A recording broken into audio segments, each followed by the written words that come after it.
If you start with what problem you solve and you can articulate it that fast, truly, then what you will be doing is attracting the right type of investors. Because if you get alignment with your investors, there's so many things that are positive about that. When things don't go right, and they never always go right, then what ends up happening is when they don't get it, you start getting lawsuits and all sorts of other challenges, and you end up managing the investors instead of managing the business. In addition to being a podcast host, I'm also a small business attorney, mostly providing legal services in New York and New Jersey. With over 3 decades of experience, we can handle most transactional issues. So if you're watching the show and you encounter some sort of legal issue, reach out to us and visit our website, beinhakerlaw.com. Thanks for tuning into the show and for continuing to support us.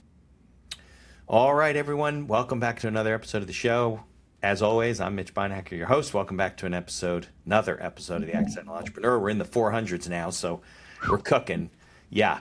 We'll be going to be talking to Tom in a minute about his background and what he does and all the founders he works with and everything. So I always remind everybody, if you're listening on your favorite directory, leave us a 5-star review if you can.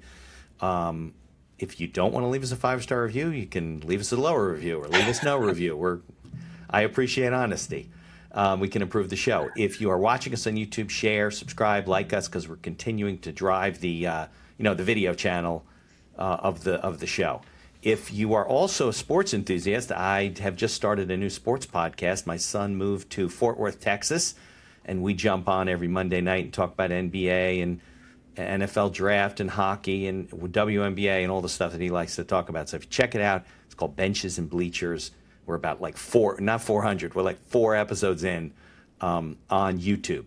So there's really no audio version yet, I don't think. I always remind everybody, if you're listening, the information that we share, Tom and I are going to share, are for entertainment purposes only. It's not a guarantee of success or advice of any kind. And if you're making decisions based on stuff you hear, always check with local licensed professionals before doing it. So, Tom, thanks for coming on the show. I got to say something, though.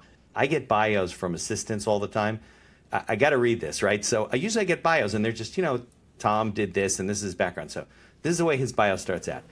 Imagine this. It's 2 a.m., the screen from your laptop hums while your idea, your capital, and your team hang in the balance. You need the next step spelled out, a conversation with someone who can turn those uncertainties into clarity. So you had me at hello. I was like, okay, well, you definitely got a team that's working for you.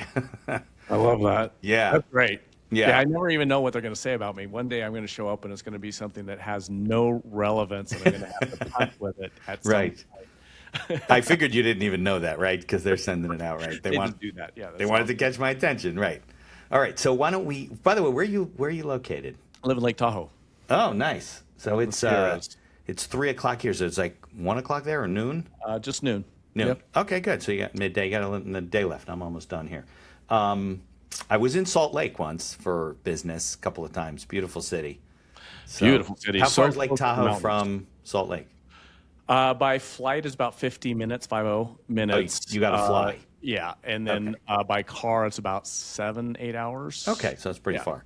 Yeah. Okay. I was just there skiing just 2 weeks ago, 3 weeks ago. Yeah. Yeah, in May you can ski out there. Yeah. Well, it was end of April, but yes, it was. Yeah. As a matter of fact, could go skiing this weekend down in Mammoth. Nice.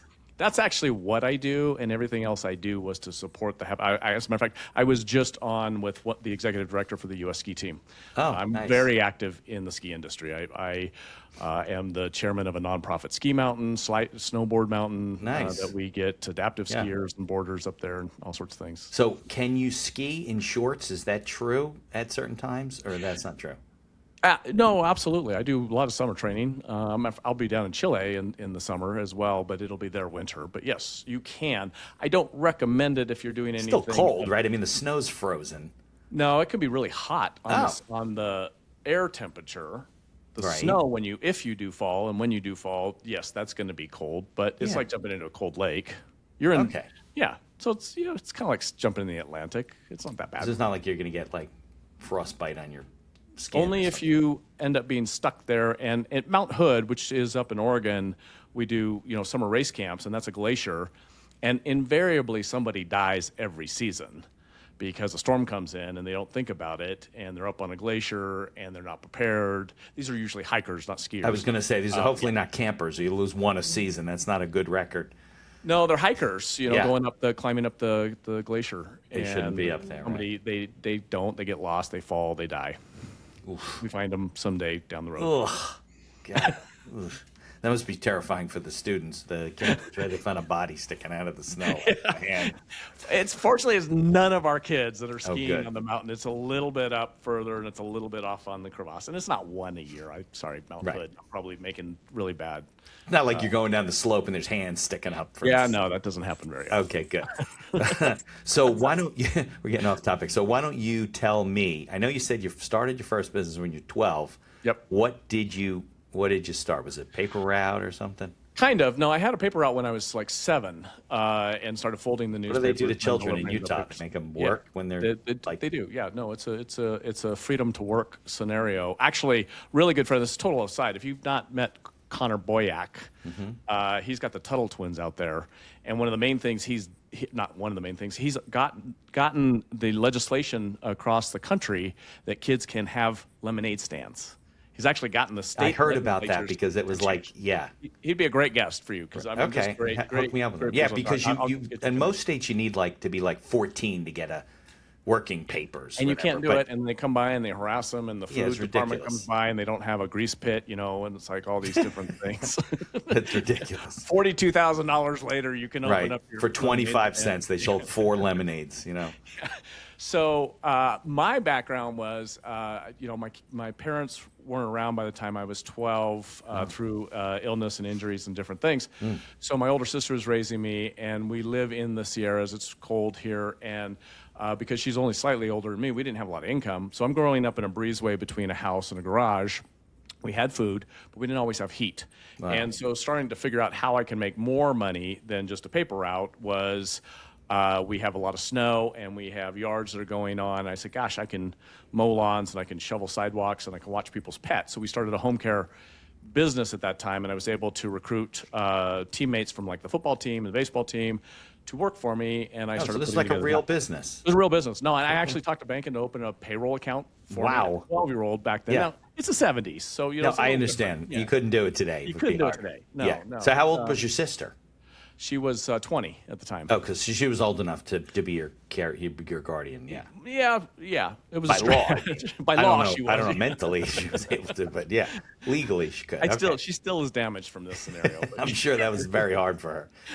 Yeah. So anyway, but I had a couple problems. I didn't have a snow shovel, nor did I have a lawnmower or any of the equipment. So the first thing I had to do was recruit a friend who then we had to talk to their parents, get that stuff donated or brought in. And so that was actually my first I realized that's the first time I raised capital to help do a startup. Yeah. Was about 12. Didn't know that was what was going on, but that really was. And that grew into my career. I through a number of circumstances, I ended up working in a big bank in Silicon Valley in the 80s. Okay. And became a very young, deemed the youngest vice president in the bank's history, 140-year bank history at the time.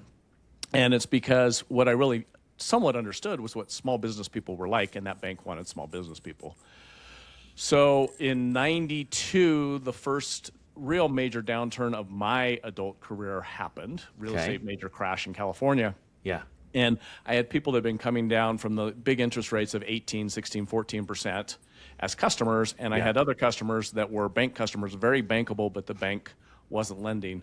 And so we started our first Reg D offering, not even knowing how to spell Reg D, let alone what it actually was or anything else. Yeah, just for people listening, Reg D is like private placement. We're talking accredited investors, people that are investing. The rules were a little tighter then.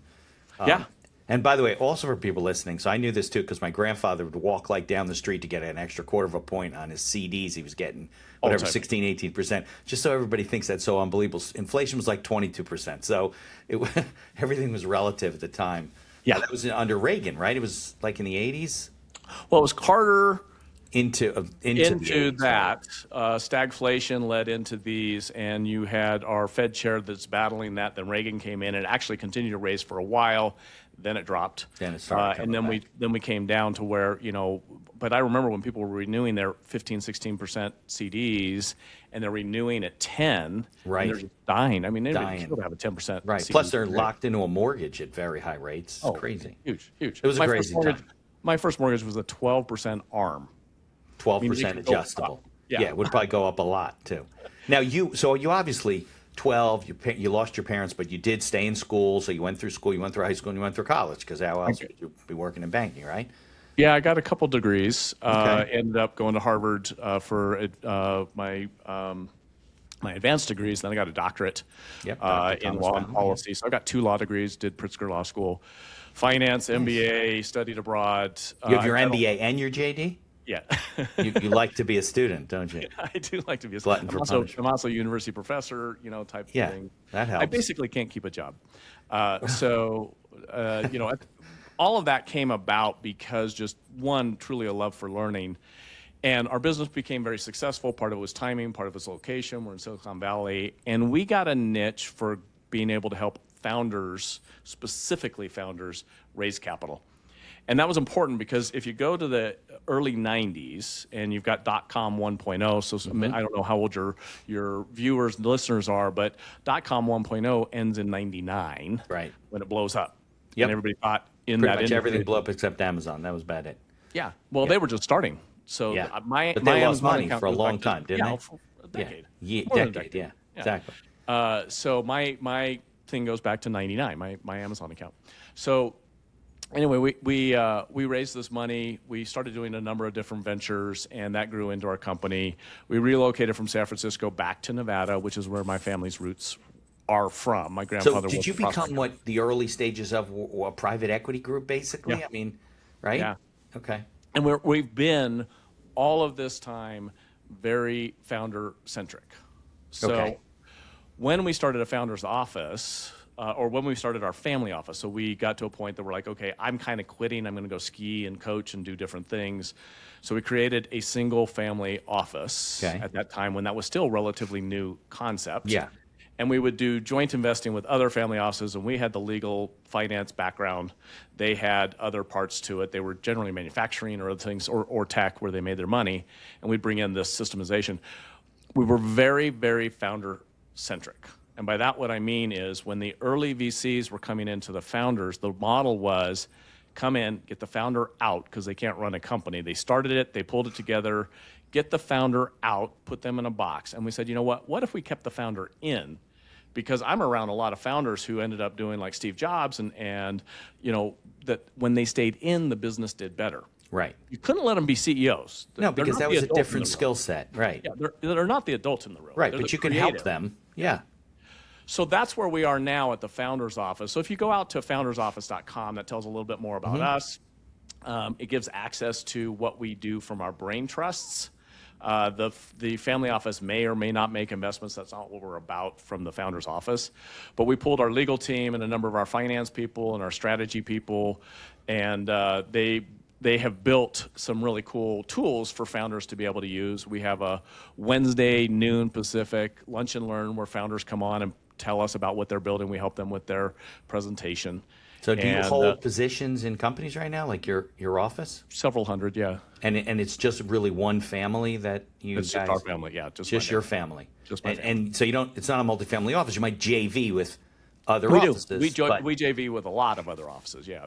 Okay, but it's all basically you've raised the money, but you have investors that are part of your group, right? That We have no investors other all than your own money. It's other than co-investors that are 100% separate. Now, Right. If you're doing $100 million deal, you're putting up 50. They're putting up 50. You're joint JVing it. I understand. Yeah. So in that case, we did do capital raising. We had a full venture funds, capital funds, a little more than $3 billion deployed for our total deals that we've done over the years. And we still guide in that area with the Founders Law Group. We are, again, founder-centric. We don't write the documents. We help them with the IP, but we get them to the IP. We become legal strategists for that specific piece of... But the fund you raised, now you're not part of. It's not. It's all your money. It's our money. So are you kind of like an accelerator? I mean, how do you look at yourself? An accelerator is a good way to put it, but we also very much are an exit strategist. Okay. So we do the two sides of the food group. We do, and it came But about. you're not doing startups for the most part, right? We do early stage, post friends and family capital. Okay, fine. But they've got generally their post. They've made $1. Right. They have some scenario. proof of concept and some things going on. Exactly. Okay. Yeah. And so in that actually, I was teaching at Harvard, and my business partner who hired me back at Wells Fargo was teaching at Stanford, and we wrote a book together, a program together called The 6 Secrets of Raising Capital. Okay. And taught that in the Cal system, and then the World Bank picked it up and traveled around the world trying to get places like Nigeria to become more entrepreneurial and be able to raise capital. Sure. And we really did come up with. I used to use it as the Betty Crocker method, but apparently our kids today don't know what They don't know what Betty is. Crocker. Yeah. So I'm using it. We do the HelloFresh versus Top Chef. That they'll understand that because they don't even make yeah. the Betty Crocker Easy Bake Oven anymore. I don't. No, Think I know it's just it horrible. was very dangerous. I think anyway, so it doesn't matter. Yeah. So Horrible food, but they too. can relate to those things. They can Yeah. relate to HelloFresh and stuff. So yeah. we're the HelloFresh of raising capital. So if you go out to our website, you can actually pitch on our website using 11 Labs. You can talk to it. It walks you through there. It uses a radar graph and scores you in the categories that we have found over the years what raises capital. And it really is a very basic storytelling old model. You've been in court before. You tell a good story. You win over the jury. It's the same scenario that we do. And it really starts with, in the U.S. particular, we're so work-centric. Most people start a conversation like, Mitch, what do you do? Right. And the better question Because we live to work. We don't work to live like in other countries. The better question is, Mitch, what problems are you solving? What Right. are you excited about right now, right? Yeah. So if we start with a problem, there's a fair amount of people that think, and I have this happen a lot, if you get around rich people, they're going to invest in your idea. And it's like, no, that's not right. What you need to do is you need to find the people that have the money that have already identified the problem that you're solving. You will raise the money much quicker. And I do this for nonprofits as well as, so I've sat on nonprofit boards for over 35 years, National Boys and Girls Club, down to the most local ski type things. Right. And it's the same deal. So what problem do you solve? How do you actually solve it? What proof do you have that it's actually being solved? And what's it mean if you solve it for the investor? Right. Then somebody's interested. And if you're convincing them, that's not the right investor. Right. So that's 35 sense. years of experience in that scenario. So most of your focus is helping and teaching business owners to how they should go about raising capital, or is it other things that are you helping them with operations? Are you helping them with whatever leadership? I don't know. All of that Okay. on the exit side. So that client's a 25 to 150, $200 million client. Okay. And generally where we come in there, believe it or not, it is still about capital. Because in most cases, they don't have the right aligned capital. The founders are still signing personal guarantees at the bank that they never wanted to leave because Right. it was their friendly bank that gave them their very first loan. Right. And the reality is they shouldn't have any personal guarantees when they're running a $50 million No way. company. And that's so much personal liability. It also then ties them to the valuation of their company. And so instead of getting an 8 or a 10 multiple, they're getting a 4 multiple because they're still talking to the best clients. They think that's part of what it is. So being a doctor, having a doctorate, my youngest daughter also has her doctorate. Part of it is you have to actually name stuff. That's like a rule book. You have to come up with stuff and name it, right? So we named this affliction as the founder's isolation paradox. And what that is that, and it started with my son-in-law. He said, so the lawyers and the accountants don't talk to each other. You Right. write the documents, Yeah. and they're not even aligned in what you may be doing for strategy outside of here. And we're like, well, actually, no one talks to each other. They all are centered into this founder. And what we need to do is extract that founder out of being that process. That's where the 2 a.m. and almost every founder I've ever talked to, at 2 a.m., their spouse can be their business partner. They're sitting there, their eyes are wide open. They're thinking about, do I have to file bankruptcy tomorrow? What are we going to do here? How do I get to this next stage? And no one within that sphere is part of that conversation. They're having this conversation in their head because they're the only one that holds it all together.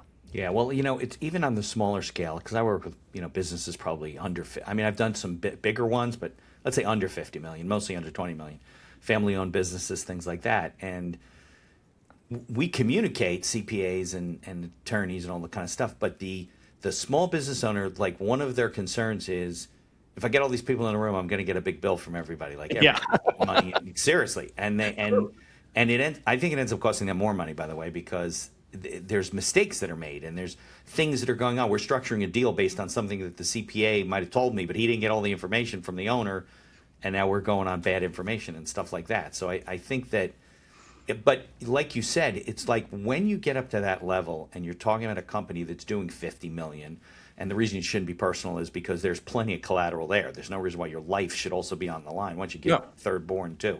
It's ridiculous, but that's the way banks are. They want to put money in the bank and then they'll lend it to you. Like we have some local banks who do that. They're like, well, if you put $150,000 in the bank, we'll give you a $75,000 loan. I'm like, well, then they don't need the loan. Like that's stupid. So I think it is a different skill set, like you said, right? I think that, for a founder to stay on board but to also recognize that maybe he doesn't have the skills or needs to work with somebody to learn the skills. Because I guess Steve Jobs, when he came back to Apple, was a better CEO, right, than he was when he got thrown out. Because he really was a founder. He didn't have the skill set. I mean, that's what I read. No, I think most people that really were inside that organization still thought he was an asshole. Yeah, okay. Well, that was true till he passed away. Yeah. So, and if you take, my wife was just telling me about this. So Larry Ellison, there's a book out there that says, what's the difference between Larry and God? God doesn't think he's Larry. Right. Right. Yeah. Egos get you very far. Yeah. So, and not to pick on Larry about that, but it goes through there. And having been a founder of many organizations as well, I know my skill set is not being a CEO. I've got the education. I can do the job. It's poke my eyes out. I can hire way better CEOs. Right. You could do it if you had to, but it's not the best use of your time. Yeah. Not even close. I can be the CFO. I've been the CFO of many companies, but litigation? Why would I want to be the litigator in a deal? There's someone who will do it way better than I am. I don't do transactional law, poke my eyes out, right? No, that's what I do. You need a great transaction. Yeah. You need a great transactional lawyer. It makes life so much better. Right. Yeah, so all of that. So that's why I'm a legal strategist instead of actually doing anything real in the law. So you're smart, right? You avoid practicing. So what are the common mistakes that you see? I mean, you've worked with hundreds, maybe thousands of companies. I'm sure reviewed at least thousands of companies. What are common mistakes that you see people making? Let's talk about on the founder side and raising capital, and then you can talk about it on the succession, exit side too, because I know a lot of them, but I'd like to hear what you say.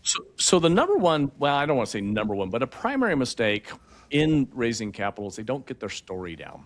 Okay. And they have become worse than I've ever seen it because of AI and a whole bunch of people that are like, send me and we'll write a deck for you. And then they get their deck done and they're like, this is the deck model that raised Google's, initial round. And it's like, it has nothing to do with storytelling, because if you're using somebody else's, you really haven't gotten your story. So if you start with what problem you solve and you can articulate it that fast, truly, then what you will be doing is attracting the right type of investors. Because if you get alignment with your investors, there's so many things that are positive about that. Because when things don't go right, and they never always go right. Right, of course. Right? When they're aligned, they're there with you. If they're only there for the coupon, then what ends up happening is when they don't get it, you start getting lawsuits and all sorts of other challenges, and you end up managing the investors instead of managing the business and growing the business and doing the things. So you've got to really figure out, and you're constantly growing with that. So even the companies that are 200 million, when they can articulate the problem they solve, they just got a multiple on their exit. And by the way, they don't have to exit. They could just recapitalize, take money off of it, stay in the company because they love it, but now they don't have any of the risk. And we've done that a lot, where they stay in, and then they start working through transition. Because, Mitch, the one thing that is absolutely, absolutely certain is every founder, even the sole proprietor with a shingle, will exit. Yeah. They have to. Might be they death, die, but they either way they're out. Something happens. And then somebody's got to clean that mess up. Right. Right. So every founder exit at some level. And so when you start thinking about the end in mind, you build a better business that then takes bit systems and structure and places in there. So you ask, what do we do on the other side? We come in, we do an evaluation, we get a valuation of the company. We say, okay, this is where your valuation is today. We did one of these about 3 years ago. Now the guy's just exited about 6 months ago. Come in, and he's like, 15 million? I didn't think my company's worth 15 million. Yes, find me a buyer. Right. And I looked at him, I said, look, when we do the accounting, you think you take a $400,000 paycheck. You don't. You take about a $2 million paycheck, because when you go off to Europe and you write that off and you do all these other things. Yeah, you're taking money that's not going to come off the table once you're out of the picture. Yeah. And I said, and your day is about the business. We got to get you set up. We got to get these systems and processes in place. Long short of it is, and by the way, you're going to get taxed at like the highest tax level because you have a whole bunch of depreciated assets that are going to come back and they're going to do a recapture tax and all these various things that are in there. And so I said, let's work on this. We got this done. They exited at 45 million. Nice. He paid almost no tax. Nice. He retained his real estate and he retained his intellectual property for the system, so he has an ongoing paycheck because we almost always strip out the IP. And then you license it back or you something? license it back to the company, which is one of the major things that a founder can do because it's theirs. Yeah. And then also, by the way, if they do buy you out of that, that's goodwill. And guess what tax rate you pay on goodwill? You pay, again, capital gains. Yeah, it's capital gain, of course. No basis, though, right? There's no basis. Well, there doesn't. Yeah, it depends upon how you structure it. So yes, so there's different ways to do that. But yes, you have no basis. So but you can end up having a licensing fee where you get paid. Anyway, that's where we are on the other side. And it was, it wasn't a big business, 15 million valuation, but the 45 million at 68 years old makes a lifestyle difference for him. Of course. That was because you restructured their accounting and their books and their and their balance sheet. valuation. Basically, mostly we got the founder out of there, and the valuation then made it prime target for a roll-up of another company that was in that same space. So we go out and identify. In identifying the problem, you then identify who's the ideal investor or the ideal buyer, and then you can say, okay, how do we build to sell to that? When you just think any rich person who's going to invest in my company is the buyer, you're going to be talking and telling stories and convincing him forever. Right. And Joe, I don't know if you know Joe Polish, but he's got this great program. I don't know him personally, but I know who he is, of course. So Joe and he's been out to my house a number of times, and we brought one of his youth programs out to Tahoe and took them through. So he's got 40 kids in the program. We took them up to the mines and out to Tesla and different things. So Joe and Dean Jackson have this thought that marketing is about attracting the right person and repelling the wrong person. And that's really important. It's not about convincing the wrong person. It's about repelling them because our most limited factor is time. That's our biggest constraint. Right. If you're wasting your time in front of the wrong people. Yeah, you can't convince the wrong people to do what you want them to do. It's just not going to happen. And you don't want to. Right. If you do, it's going to be a disaster. It is. They're going to raise, but if you do it for 20%, I'll do it. No, that's not it. They're not, no. Those are the wrong people. If you give me a personal guarantee, I'll do it. No, you know what? So we help that. That's another big one. We get the story right. Banking is the same way. It still works with these 6 C's that we have. So if you're going into the bank and you've put your financial package together, you identify the bank that's already looking for you as a customer. Yeah. And there are banks that are actually targeting you as the customer. And so, you come in and started a number of banks. You go find that bank and you get a banking relationship with them because you're the one they want to date and marry. Right. But they don't require your children to be locked up in the back vault and guarantees on everything. Yeah. No, I mean, look, if you're a small business owner, you're worth a couple of $1 million and you have basic credit, of course you're going to have to sign personally and be personal on things. But if you have a company that's got $50 million of value, there's no reason why. No. Good lending institution shouldn't be, holding you personally responsible. And it's ridiculous. Almost all founders, the statistic by EPI out there is 80% of the wealth of most founders is in their business. Yeah, I'm not surprised. And can you imagine being their spouse and all the risk that goes on and the stress? And we talked about it, that, you come walking in at 6 p.m. and your spouse wants to know how your day went, and you don't want to talk to your spouse about how your day went. Because you don't want to relive every single thing that was going on during that day. Yeah, no, you're relieved that it's over and you fought your battles, and you know what? That's the way I feel. I get home and I just want to kiss and sit down. I did the same thing I did yesterday, and she doesn't know what kind of battles I have, and sometimes I can't remember them because I'm the kind of person that when the battle's over, I wrote something down I got to do tomorrow. It's not in my head. I don't need to. My kids make fun of me. Dad, I got to send you an email every time. I say, if you don't send me an email, I'm not going to do it because I don't want to walk around with it. I don't want to wake up in the middle of the night writing things. I used to do that when I was young. I'd wake up in the middle of the night and think of 14 things I had to do tomorrow. Like, I'd write them down because I couldn't sleep.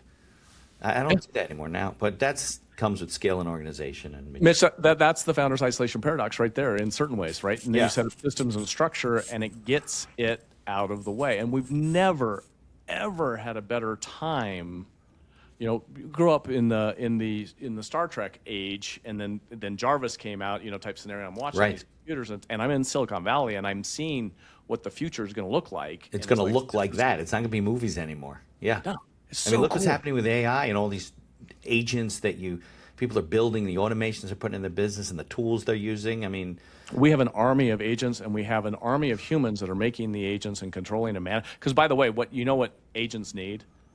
They people. actually need managers. They Right. need managers to tell them they're off track, they're on track, they're doing better, because they are a learning mechanism. Right. And so you need to set up processes and systems. And yes, they can help you get there, but even though they're supposedly autonomous, they're still not autonomous. And very good, young man. His name's Nate Herc. If you don't follow Nate out there, he's 24 years old. He's Nate got a Herc, great H-U-R? Herk. Herkelman Okay. is actually his name, but Nate Herc. Okay. So for your people watching him out there, he's got a great YouTube channel, and he's active on LinkedIn like you are. He does these podcasts every day, and they're very brief. But he explained it to us in such a great, simple thing, which was, think of an agent as a kindergartner. You can let him go out in the front yard, but you don't let him go too far, and you definitely keep your eyes on him through the window. Yeah. No, because these things go down a rabbit hole. Like, there was this. I told somebody about it the other day. I speak about it all the time. It was a podcast series. It was like a fictional podcast, right? And someday I'm going to remember what the name of the podcast was. But basically, what happened was it was in a world in the future where we had so much data in the cloud. Like, everybody had, your whole life was there, and you get right, and we're running out of storage, and you have to pay for more storage, and they created these agents, these AI agents, that would go to your data and look through your data and figure out like what you don't need, what you do need, or whatever. But what happened was the agent would start going down a rabbit hole after things were deleted. And it would say, well, Thomas doesn't need this because we deleted that. And it caused what was called the Great Deletion. And the whole world went back to analog because there was no data left. Wow, that's a very possible. Because there's no agent that's going to say, well, that's ridiculous. Why did we delete everything? Like, no, they're computers. They don't know. They're not humans. Well, a real life story for that is a famous Mars candy was the people come in, the PE starts buying in. They're like, well, this ingredient doesn't matter, and they take out one of these original ingredients. And if you look at Oreo cookies, they're nothing of the original Oreo cookies that used to be, right? That grew the company. But they take out this ingredient, they take out this ingredient, and then they do their testing, and people wouldn't think it was any big deal. But if you ever tasted one from the beginning all the way to the end, it was massively different. Yeah, if you could do taste tests of different eras. Yeah. Wasn't there a recent lawsuit or something happened with like the great-great-grandson of the Reese's family, right? And they had changed the formula. It wasn't really chocolate or it wasn't really sugar. Right, because it's capitalism. It's big business. They're looking to save money and do it. It's crazy. But you're right. That's kind of what it's quarterly reporting. That's why we like Founders, and we live in the founder world, because it's not quarterly reporting. It is daily reporting oftentimes, but it's but it is fun and it's interesting. It's never ending, and we've had so many different types of investments. We've been across the boards. I'd like to hear about like what industries do you see a lot of things happening with? So we've always been very interested in the lending industry. So we buy a lot of debt. And especially when things go really hairy wrong, we've bought a tremendous amount of portfolios at that point and do workouts in that. But I love the energy industry across the board, from geothermal to big old oil and gas scenario. We have always loved commercial real estate and think that there's a lot of fit in there. There's a lot of food groups, and that's international as well. I have EU citizenship as well as U.S. citizenship, so we do stuff abroad. And those companies are what, like management companies, construction companies you're investing in? Usually management companies, but construction companies will somewhat do a construction deal, but it's all based off of the management company. Because that's where it gets the value. But our like bread and butter has been what became a term called fintech. So financial tech, coming out of Silicon Valley and out of banking.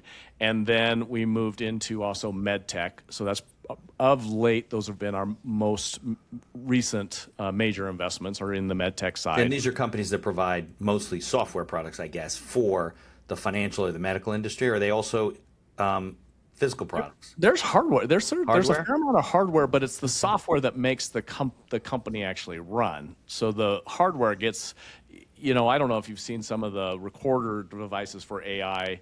Over time, it's now all of a sudden into an Apple Watch. So you want to be very careful about the hardware Right. scenario, because we used to have these things that you would put your check on and then it would deposit into your bank. That was great, except now you can take the picture with your phone. With your phone, right? You'd Exactly. hate to be the Scanners. People still have manufacturer the of the scanners, right? scanner, right? Yeah, no, So true. the hardware's important, but it does get traded out faster, and the software is constantly being built. Yeah, well, some of these people running these AI agents, they run them on those Apple Minis. It's just like, remember Raspberry Pis? It's the same type of things. These tiny computers that are more powerful than what we bought when we were in the 70s and 80s. Yeah. My first computer was a 512K.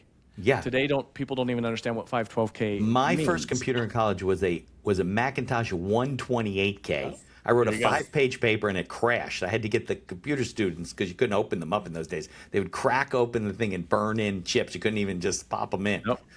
So, yeah. That's kind of where Zoolander came out. It's in the computer. Exactly. But that's the world, right? The hollowing out of the device. We don't. Maybe you're getting your calendaring from one software and you're invoicing from another. Evenoo is a platform that we use as one of our sponsors to run our entire business. And there's other features like auto payments and integrations with QuickBooks. Visit evenoo.com, EVONUE.com to learn more. There's also a link in the show notes. And be sure to tell them that the Accidental Entrepreneur referred you. This podcast is brought to you by our affiliate sponsor, iEmployee. iEmployee is a virtual assistant service that hires almost anyone for any role in your company right out of the Philippines. Most roles range from $7 to $9 an hour for highly skilled and experienced VAs. And whether you need an executive assistant, social media manager, video editor, customer service, sales, you name it, they have it. We use iEmployee for our VA services, from editing and promoting the podcast to all the PR and promotion of our law firm. iEmployee acts as a virtual field supervisor on the back end with live video monitoring and reports on a daily basis with screenshots of your VA's workday, and along with complete HR and payroll duties. No more paying for overpriced and underqualified workers. There's a link in the show notes to get a 1-week free trial, and I encourage you to take advantage of it. We don't have anything on our computers anymore. It's all cloud. I don't really run. I can't think of any software system I run now in my office that's resident to my computer. I think you're going to see some come back. We've got a company that we just recently were meeting with, and they are running your very specifically not for the big businesses. So we're a financial services. We've got we still have servers. We have stuff that stays very local. Right. But this is running local on a lot of your stuff that you do in cloud or chat or any of the others, and so it's local. So one, you don't get any hallucinations, but two, you don't get any breach of data. Well, that's some of the industries that's important. Yeah, and that's going to be that's an investment area that we're looking at, and then so RegTech, and then MedTech. RegTech is the next one, and especially for the legal industry. Okay. So you think, we would work these poor interns to death. They'd come before they're even out of law school, they're L2s, and they'd come out, and 2Ls, and they'd come out, and you'd be like, oh, you get to work for free, and this is all you're going to do. And then the partner takes all the credit and the money. That's changing, right? And you've got to be able to have the non-hallucination, but if you've been out to Bloomberg Law and bought their subscription, it's phenomenal, the case underwriting that you can do. So those are good. Those are good investments as well. Yeah, no. I definitely see AI, eliminating the room of 20 associates going through hundreds of pages of documents, when in the future it'll be fed into a computer, and then they'll give the boss a report, and they'll have a couple people check some things, and that'll be it. A tenth of the time with a tenth of the people, which is not good for all the lawyers that want to keep their jobs, but that's life. And probably a 2x or 5x probability of being correct. Meaning the things that would miss or be done, as a transactional lawyer, you get in there, you're a great transactional lawyer, and at times you go, and we missed that. Yeah, it happens. When you're reading a lot of documents, it happens. And as inaccurate as, AI gets criticized for its inaccuracies, that will change, of course. And, a human being can't review that much data. And by the way, you're reviewing something and I'm looking at something, and maybe they conflict with each other, but we don't talk about it because Right. you know, it's all definitely going to change And a lot of things. you and I have different, let's say, even litigation experience. Right, here's life experience, job here's a real problem. experience. Right. I'll be talking to transactional lawyers, and we'll talk about the power of an LLC. Yeah. And I said, we never allow our members, our clients, to have single member LLCs. And they're like, why not? It's a very tax efficient manner to do Right, it. ignored for tax And purposes. they've got limited liability. I said, if you want to be in front of a jury and you want to explain to a jury why they have to show up with their personal tax returns instead of the entity's tax Right. return, You and want that clean. the IRS calls it a disregarded entity, Right. and you want that opposition attorney saying this, and you think you're going to be able to explain that by Nevada statutes that you've got, it's a limited, no, you have to look at it this way. The jury doesn't have to do anything. Right, they don't even So don't have a understand single, half of the stuff you're talking if your clients or your people listening do anything, don't have single member LLCs. Right. Well, I mean, also from an audit standpoint, you want to have clean, gets separate audited. books. But look, like in my case, I'm a single member LLC. Unless I brought in a partner, and I don't have partners right now, can't make my wife a member. No, because then that's still a disregarded entity Right. with a spouse. Right. But what you can do is simply set up a management company with a small trust, and the management company always owns 1%, and then you're not a manager member. The manager of it is your management. Because almost Can every lawyers do founder- that in New Jersey? I don't know if they're. I don't know. I bet you can. I have to look into that. But then in that case, it's got a percentage. The other part of that is one of them can be taxed as a C corp as opposed to a pass through, and if it's taxed as a C corp, then having it, which you can have as an LLC, that allows for it to stop there at that NT. Got it. All right, I'll look into that. Hard to do as a single member. There are ways to do it. Anyway, so we look at from the risk, what's going to get you sued, more so what's going to keep you from getting sued and having to settle, because getting sued is not a big deal. And you're not going to go to court. Very few cases do. It's the settlement. Right. Of course. How do you get out of this with as little damage as you can? Yeah. So Yeah. we try and keep founders keeping their limbs and their pound of flesh around their heart and all the various things. Yeah. So I thought of a question before when you were talking.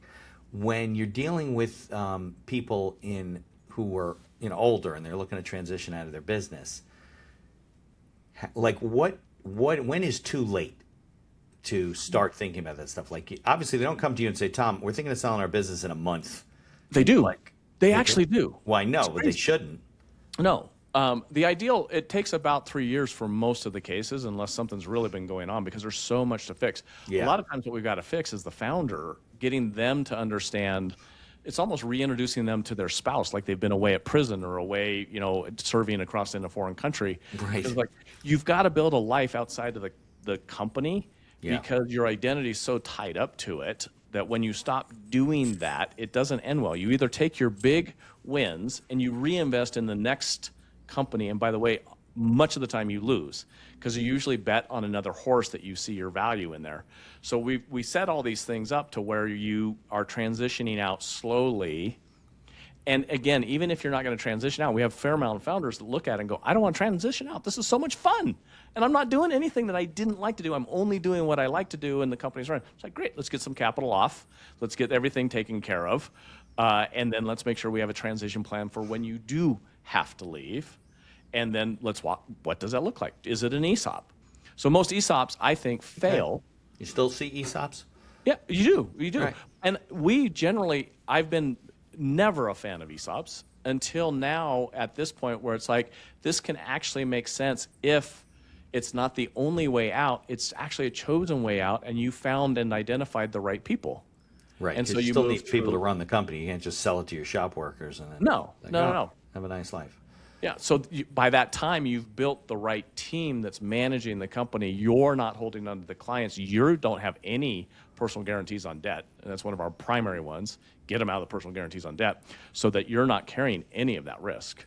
Now Right. it's a company. You're still having fun. You can serve, instead of having an earn-out that you have to be there, you've got a position because you want to be there, and they want you to be there. So I had two questions for you. One is I find that some of the small businesses that we do under 20 million, let's say, sometimes they don't have 3 years to clean up the books. It's true. The guy's in his 90s, and you're like, well, if we don't finish this transaction, he might die. And I actually had a deal where we just couldn't get our arms around it. It was just too much of a mess. It was a semiconductor company. And the big play was the real estate because they owned a big building, right? Somebody came in, did the deal. The guy died in the middle of the transaction. They had to, it held up everything, got tied up and whatever. He just waited too long. But my question was, if somebody just mentioned, I can't remember. I just lost my train of thought. Because it was important. I was going to ask you a question about what were you talking about before I said that? You were just telling me about. Now it sounds like two lawyers just making up lies as Right, they're sitting around the exactly. table and billing for it. Right, exactly. No, It was about exits and so when are they going to exit? And we're talking about ESOPs, and is an ESOP Right. actually even of value? Where does it work? And being a good economist and a lawyer, so on the economists say on one hand and on the other hand, and then lawyers say it depends. And so I get to be non-committal on every single thing we do. But it's on a good way, because what we're looking at is what's the unintended consequence of anything that you're doing. Every single thing has an unintended consequence. Okay. So when should they start? Well, the best time to plant the tree, as we say, is 30 years ago. The second best time is today. So the best time to get started is when you're in your youth or you just started the company. We're actually working with a number of early stage founders now, even though we did the capital on them. We're really working more on their exit, which we didn't used to do. Okay. We're like, okay, let's continue to build this with systems and structure. We used to care about only getting a return on our money, get them out, get their companies going, get that stable. Now it's like, no, we really want to see this life cycle of these founders and let them know you're a founder. Yeah. This is your creativity. This is a company. It's not you. Right. And from the lawyer If it standpoint, is you, want that's a that. problem. Yeah, that's a problem. Right. How many founders say though, me? Right. They can't And do it's it really without their me. company. Yeah, well, that's always the problem. The smart ones that I've met who are very successful build the business with the in mind of how quickly can I get out of this? How do I find a guy to do it better than I can do it, and then I'll start another business. I remembered what I was going to ask you. Okay. When you're bringing in an equity investor, right? You're raising capital for your business.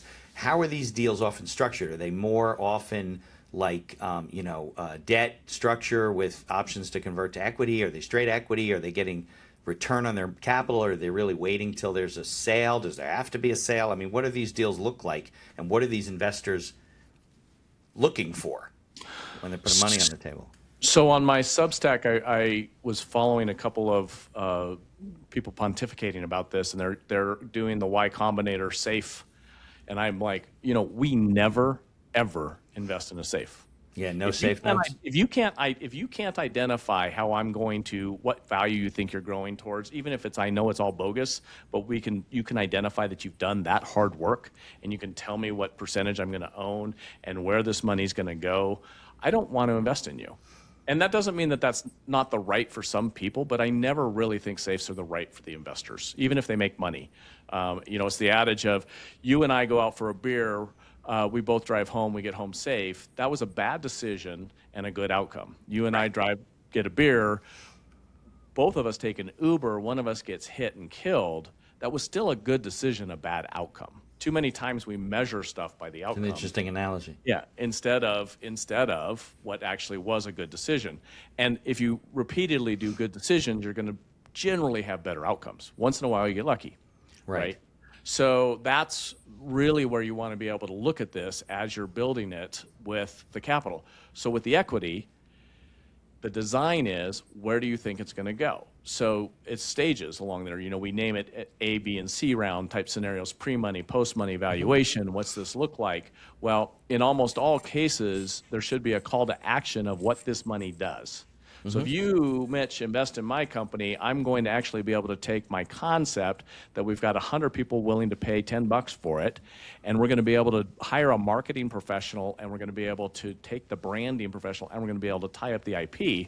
And so your $250,000 coming in is going to give us a multiple over the next 3 years to make it worth $5 million. Well, that's the difference between pre-money and post-money. Exactly. Yeah. You now will own 10% of that. So of that 5 million, if we're successful on that pathway, then what you're going to have is a 10x on your 250,000, type scenario or whatever it is. However we go through that. That takes mental discipline, Right. which is not what you're seeing. But how is I understand that if the investor comes in and they want a safe note because they're not really committal, maybe they're not the right investor, right?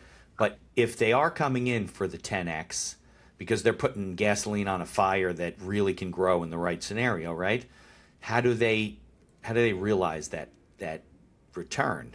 It's tied up in the company, or what are we doing? There's a How lot we of getting ways. them out? Well, I think that if the founder's looking at the exit in a mindset, I mean, what's happening in San Francisco this week is, 75 people were able to take off up to $35 million in an early stage, non-publicly traded yet, but there's plenty of people who want to buy their shares scenario. So the public markets aren't as necessary as they used to be by any means. Right.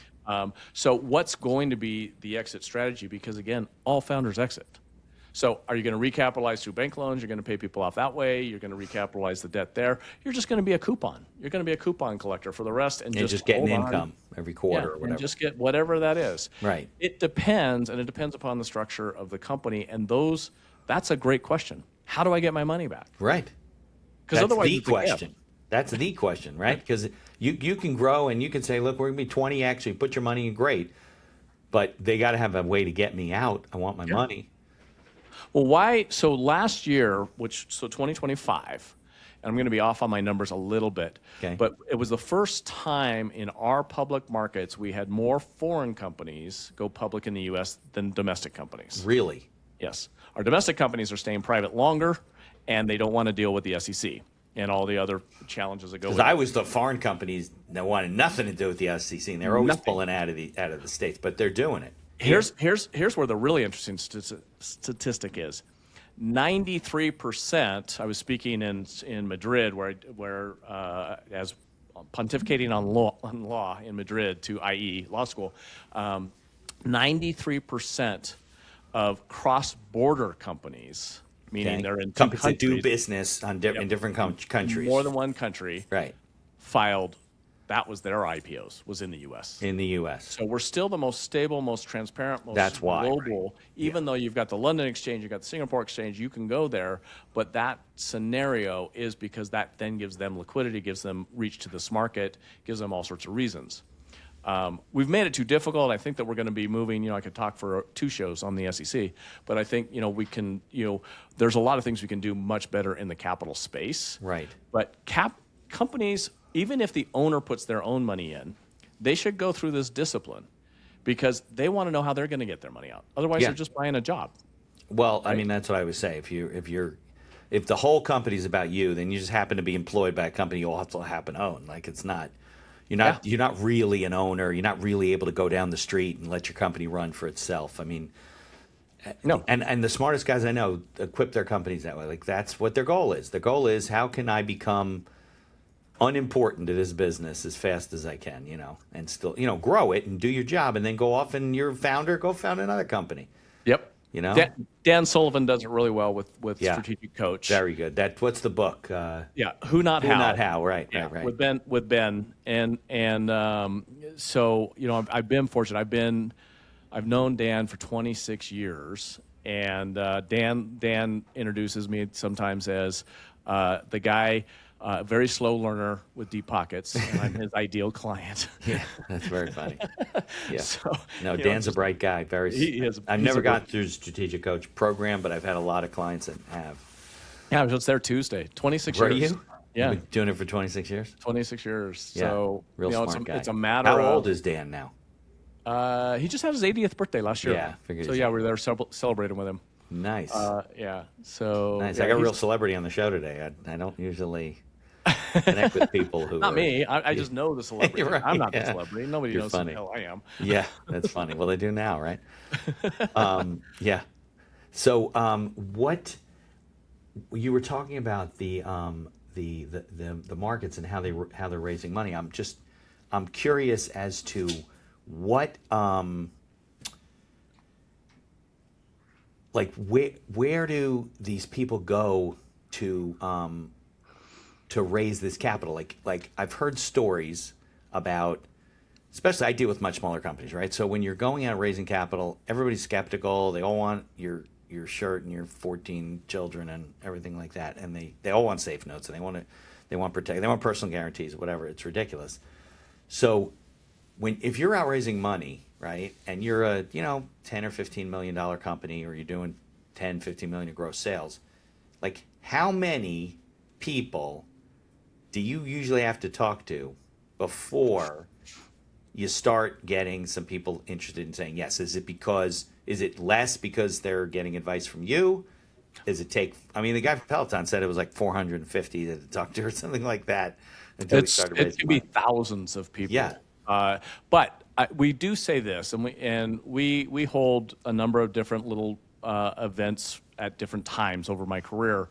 But again, if you just go to the 6Csframework.com and you hit Pitch Lab on there and you try it, and then it'll take you to the probability of investment, and you start playing around with these, and you get your total presentation. And it's not just a BS presentation. It's not just, I can pitch it really well, because it's about the substance that goes in. And by the way, you're going to build a better business too, because you have to think about a lot of hard things. Yeah, which people don't do. Yeah, right? They don't do it. They just right? start and they do it.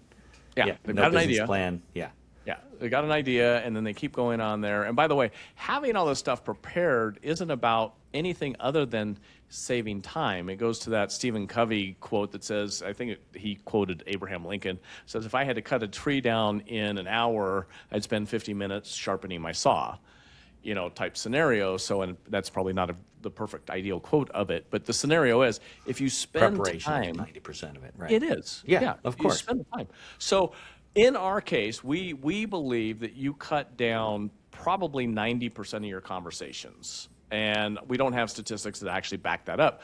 But a big part of the secret, Mitch, is once you get the identified problem that you solve and how you solve it, then you go out to a number of the different sites that actually, like Crunchbase, let's say, and you're like, in this space, who's making the investments? Oh, it's Andreessen and Horowitz. Well, I just watched, I just was with Ben, a few weeks ago.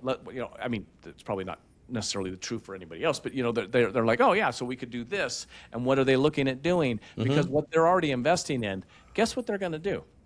They're going to invest in more than one company in that space. They don't invest in one company because they've got too much research in that space, and they don't know which horse. People that own horses own a lot of racehorses. They don't generally own one racehorse. Right. Nor is there one company that dominates a market. I mean, there's plenty of room for people. There's always, and we don't want to be in any that it's so small that you only want one. We want a big idea. We want something that's going to be a big idea.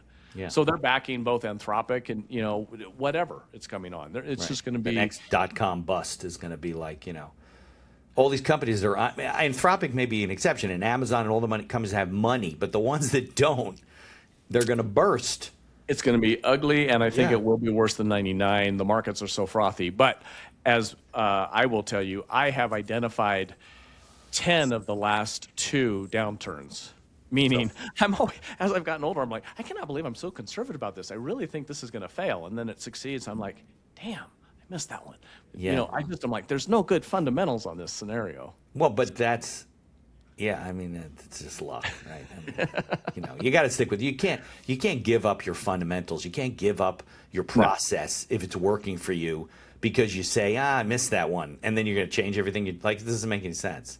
Well, and that's really unless important. You question what your process is, maybe my process doesn't make sense. So you get to evaluate it. But so if you go out to the investment probability framework on the website and you look at it, it's got these 27 points that we initially look at, and we put it in a Likert scale. So you can kind of like you're going to the doctor, you can be like, yeah, I don't feel so well. Yes, I do. And then it puts it into a radar graph. So you really do get a quick dashboard of it. Does it fit into the key places? There's 2 sides to that. If you've made some money and you start investing, and guess where most founders invest? You mean after they become successful? Yep. Yeah. real estate or other founders. Yeah, passive assets, right. They don't go into the public markets in most cases. So they're going into the founders. So our framework is our framework. It's actually the framework that we developed over years of saying the initial first pass is this, and does Yeah. it, does that work? And so we can actually now see very quickly, identify and go through deals much faster. It doesn't fit. Well, I mean, because emotions don't help you. Like people make emotional decisions and they have a framework and it's working for them. They still make emotional decisions. I just had a guy on the show recently. He was in finance originally. He had an investment company in the might have been Utah, but it was somewhere out by you, Iowa maybe. Very successful. And then he started other businesses, but they weren't even related to what he was doing. It was like plumbing. It was like window replace. I said, why did you do this? He says, because I had a formula that worked and I found this business and then I found somebody who knew how to run it. And I put the stuff on the table and we used the formula and it worked and worked and worked. Now, somewhere along the line, one of the partners turned out to be a crook and was running a Ponzi scheme that he didn't know about. And then it's okay because this is coming out anyway. The episode's coming out. And then basically, one day the IRS and the SEC shows up at his door and he's like, what are you talking about? And the whole thing blew up. Everything got frozen. Companies went on and he rebuilt it. Like, I don't know, he had to work at Burger King to pay his bills and then rebuilt it and built up companies that are very successful now. But beyond being like stolen from, like fraud, like, Elizabeth Holmes, like really snow jobbing you, right? Beyond that, if you have a tried and true process that you have worked out that works and you stick to it and you don't let yourself go, oh, no, this is a different one. This is really great. This is going to happen. It's okay if it does, right? Because if it doesn't, it's a bigger damage to what you're doing. It is. And by the way, when you justify, it's called investing. It's not investing in treasuries. That's not investing. That's saving. Yeah, that's just putting money away. Treasury Right. Is that is not investing. Right. Even though the A.G. Edwards person would tell you that is, this is an investment. No, that is not investing. But investing in startups, early stage startups, even if you are a professional investor, Warren Buffett doesn't get them all right. You can see his losses that he has too. He's gotten some really big ones really right over the time before he retired, right? Type scenario. And that's where you get this thing. And by the way, his most the big investment that really made him a lot of money was also on the teeter of failing numerous times in the beginning, and we would have never heard of Warren Buffett most likely, right? If it hadn't gone off the chart. So that's where that scenario is. All right. So it's the foundersoffice.com, right? We'll put link in the show notes. I assume you're on LinkedIn too, and all that. I'm on LinkedIn. I'm on all those things. I'm on LinkedIn, and then my team has me on all these other things that they do this type of stuff. I've got a Substack that we have a number of people. Substack, big. You got to be somebody to be on Substack. Big. And, so we do the Founders Office on the Substack, as we also do the Publius. So when you talk about that, I had one investment, one crook. I probably had more than one crooks, but we had one major crook, and we lost $400 million. There you go. And that... You're going to be a crook. I mean, big. Big, right? Bad actor. And we had co-investors in there and all these things, and I bumped up against the SEC and in this scenario. And so when you bump up against the SEC, you do end up losing a limb or something, even if you They freeze your whole life. Yeah, well, because, Elon even settled this week. Now, he settled for $1.5 million for his purchase of... Now, but by the way, interesting, the judge didn't accept the offer. Said, no, this sounds like a kiss deal. It was $1.5 million was the settle? That was the settle. He probably had that in cash in his pocket. Come on, he makes that in less than a quarter of a second. Right, I know. Quarter of Crazy. a second. I know. So, yeah, so I have had all of that experience of having that kind of fun experience. And by the way, that's how my oldest daughter, who runs our family office, starts conversations, right? So she's watched all of this, and she says, I don't want to hear about your successes. Right. I want to know when you got bloody. Yeah. And how did you come through that? And by the way, if you're the hero of the story, that's not what I want.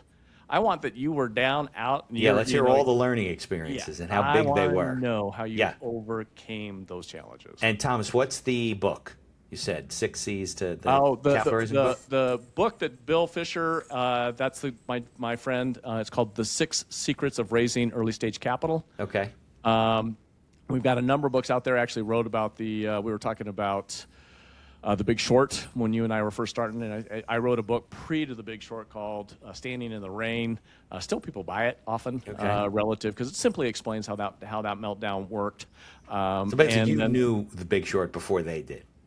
We did. Yeah, we actually sold a mortgage But bank. you should have invested in it.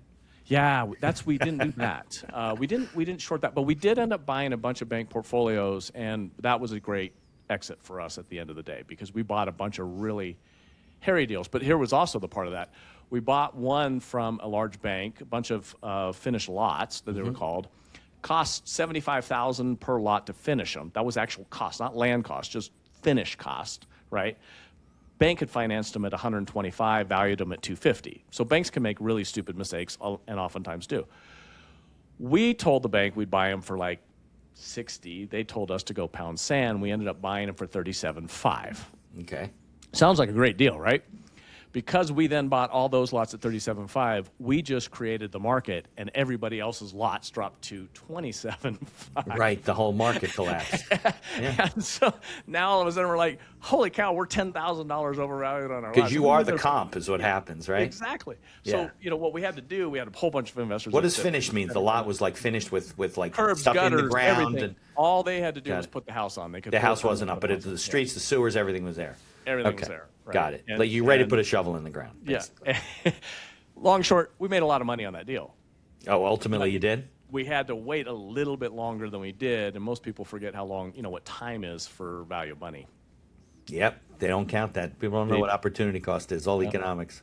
It's always an alternative to your use of your money. So that's what it is.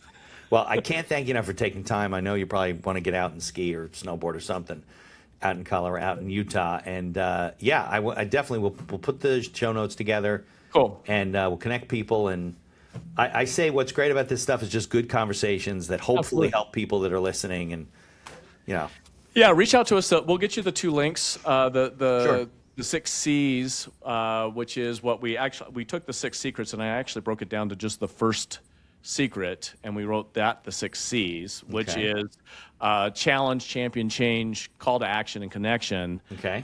And so that's for people to remember how they tell their stories, and it's for their life of their companies. You're going into the bank, you follow it. I've got on that website page, I wrote, I think, 7 case studies. Okay. And you can see how they phrase those things. So somebody's going to a bank. This is how they'd phrase it. Somebody's doing an exit. This is how they phrase it. Somebody's doing an early stage startup, doesn't have $1. This is how they'd phrase it. So they're like guides a little bit. Yeah. And then there's actually a scenario where it'll put it on the Likert scale and say, nope, based off of this, you're not there yet. Make this stronger. And it gives a guide. Okay. Well, again, I can't thank you enough for coming on the show, and I knew it took us a while to connect, but great conversation. I appreciate it. Mitch, thank you. Have a great day. Thanks for having me. How can you help us, though, continue to help you? First, please subscribe to the channel. Like us. If you listen to the audio version, leave us a 5-star review wherever you can. If you see our posts, please share those posts, share the content, and link back to our law firm website, which helps us to continue our SEO marketing and grow our firm and help small business owners.